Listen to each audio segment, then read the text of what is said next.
Hey everybody, it's Rory from ANS Gear. We're inside the studio looking at the brand new DSR Plus. So I hope you guys have got a little taste of this gun already. It's brand new. Has a lot of like little changes that definitely are making the gun different, but definitely the biggest change I would say is it comes with the two bolt upgrades that everybody wanted for their standard DSR, the Flex Flow bolt can and then the Flex Face bolt. So those all come in the gun now. Let's open this up and check it out. All right. So with all the DSR cases, every time I open one, I'm extremely careful to not just whip it open, because in the past, their cases have sometimes not held their barrel tips securely in place. So if you get a DSR, when you open the case up, just do it gingerly to make sure that these things don't go flying out, because I've seen it happen. So we've got our barrel front and back right here. So this is, it looks like just a standard die back right here. It doesn't say like die UL or anything on there, it just says die, but it looks like the old UL style kind of. Since it's not marked, I'm going to assume that it's a 688, because that is typically die barrel sizing when there is no stamped size on it. So 688 back.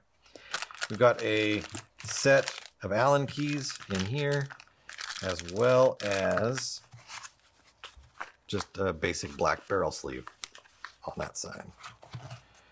All right, over here we have your bolt assembly. We've got how to do your commands for going through your programming, tournament lock, bolt maintenance, O-ring sizing, and then, you know, basic use right here. Velocity adjustment, air supply on and off, what the lights mean. Got your warranty card. Make sure you get that registered and everything. All right, then inside here, we've got our gun, some lube, our connectors, our O-rings and extra pieces, and then of course can't have a gun box or a box without some silica gel inside there. All right, so let's get this out of the way. So what are we seeing here as far as differences from the old DSR? If I had an old DSR, I'd have one up here with me. I do not have an old one at the moment, so I don't have one to compare it to, but I can tell you what the differences are. So starting from the top, the feed neck is different on this one. It's got a better clamping system on it, all aluminum feed neck, so feed neck is upgraded in this new style. The front battery door, or grip, if we're going to call it that, before you needed to put a coin or something in it to undo it and unlock it. You don't need to anymore, although you still can. So there is a slot right here where you could put a flathead screwdriver or a coin. I would prefer a coin because it has more surface area. You're not going to bugger this thing up with a flathead screwdriver. And you can do it by hand. I turned this one by hand right there. It tells you which direction to turn it. There's a little locked key symbol right there and an unlocked key symbol over there. So you just rotate this down, and then you can slide that right off. And there's your battery right underneath there. You can pop that out, switch it out if you need to, slip it back in, slide that back on, make sure that's in the unlocked position, push it all the way back up, and then lock it back on. Very simple to do right there. As you can see, our trigger has been redesigned completely. It looks almost like a lightning bolt. Still has the same adjustments as it did before. You've got your pre and post travel adjustments through here. You've got your spring tension adjustments through here. So lots of adjustments still there. So it's all adjustable as well. Just definitely a different shape. I like this shape. I saw it and I was like, I don't think I'm gonna like that. But then I went out and shot it and I like it just fine. So the trigger feel is real nice on there. So just a quick break from the video that you're watching right now. We are reshooting a section of this gun because there's something in it that we didn't know was there when we shot the previous video. So let's get inside this gun and show you what is different for the solenoid inside here real quick. So there's a flow restriction valve inside the solenoid that allows you to control how the bolt moves and how it feels. So if you're looking for like a real snappy feel when you're shooting it, or you're looking for a smoother feel when you're shooting it, you have that ability now.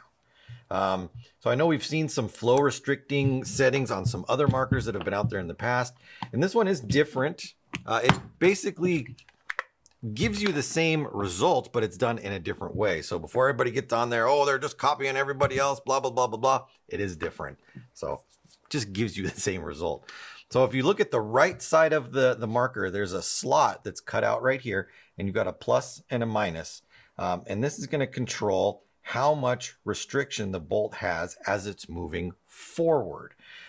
So if we're looking for really easy on paint, we're going to slow that bolt down. So we're going to restrict it as much as possible, moving it over to the minus side. And if we want to speed the bolt up, get that snappier, more responsive feel on there, we can speed the bolt movement up. So let's go ahead and pop this off. You can kind of see where it is actually inside the marker instead of having to look at it through the side here.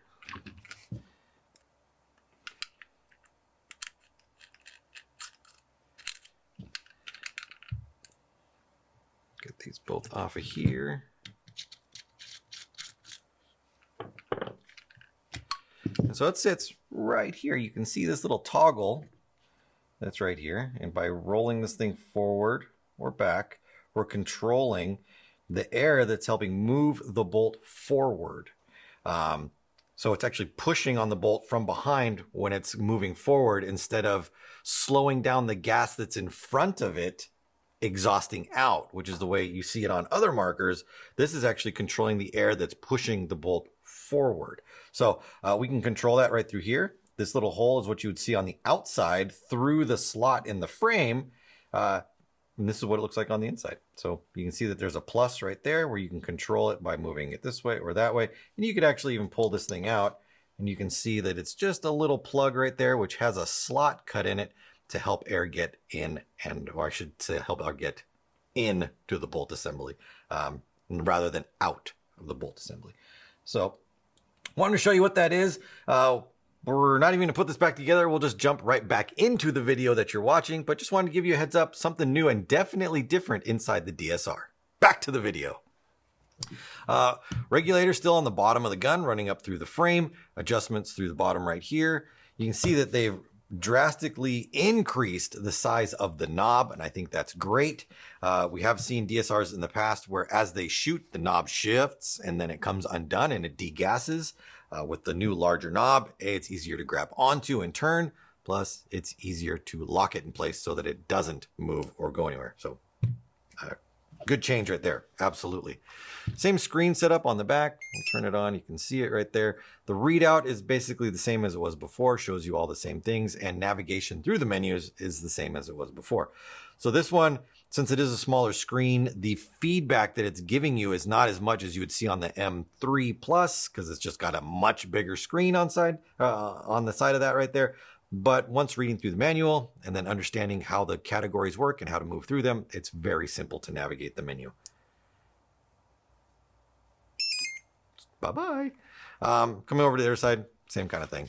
Inside here, we've got the 4th gen iPipe inside of there. So it's got the blue detents on there. So it's the latest version of the iPipe inside there. And then let's pull this out. So it's got what everybody wanted it to have. So the Flex Flow bolt can and the Flex Face bolt. Now these were both upgrades that you could do to your DSR in the past. This was one upgrade. This was the Flex Face bolt and the Flex Flow can. So these all come standard inside the gun. And we've done videos with this stuff before. So if you want information on these ones, you can go check that out. But now this comes installed inside here. So all the stuff that the people wanted, all the bells and whistles coming on the gun right away. Now that's, I got to push that through there. I'm going to do it like that.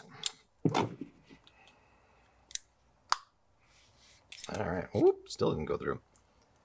I'm going to make sure that that pops through. You want to make sure that that comes all the way through before putting your bolt back together. Otherwise, your bolt won't be assembled correctly. So that's it. Put that back inside there. All right. This color right here is the slick because it's meant to look like an oil slick, which it really does. It's one of their PGA graphic lines. There's a bunch of other colors. You can check out the website for all the new color variations and PGA graphic styles. But this gun shoots real nice. I've always been a big fan of the DSR. I love the way they shoot. This one shoots like a dream. You can see the shooting videos that we've done up. You can see the reveal videos that we've got. Now this one right here, the DSR Plus. I think this gun is definitely a winner. It's a great little upgrades. Even though there isn't a lot changed to the inside of the gun, the upgrades on the inside plus the changes to the outside make it well worth what you're spending on this gun. Check them out. All the new colors on the website, DSR Plus at ansgear.com.